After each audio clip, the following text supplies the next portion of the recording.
YouTube video क्रम आज एक प्रकार वर्षा दिनिया प्राकृतिक उपर होउथिबा खाइबा योग्य छतु विषय आलोचना करवा।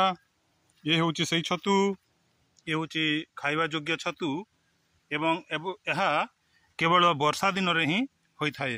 अन्य कौन ऋतु रे प्राकृतिक उपाय हो न थाए एवं कृत्रिम उपाय यह चाष करवा कष्टसाध्य प्रक्रिया। यही छतु जो स्थान रे हुए केवल गोटे नुह अनेक गुड़िए छतु एका सांगरे देखा मिली थाए। विभिन्न स्थान रे बिछाड़ी होगी पड़ी थाए। यह बड़ होउथिबारु ताकू संग्रह करिया मध्य कौनसी प्रकार कष्टसाध्य होई न थाए। ये हूँ से छतु।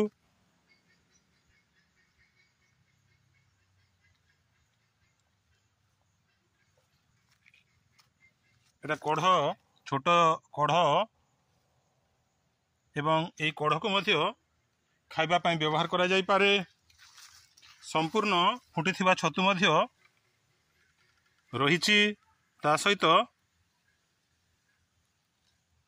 कढ़ मध्य रहिछि। ए समस्त को खाइबा पाई व्यवहार करा जाई पारे।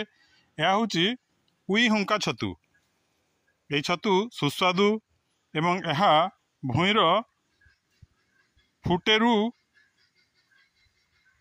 1.5 फुट पर्यंत तार डेम्फ लंबी जाई थाए।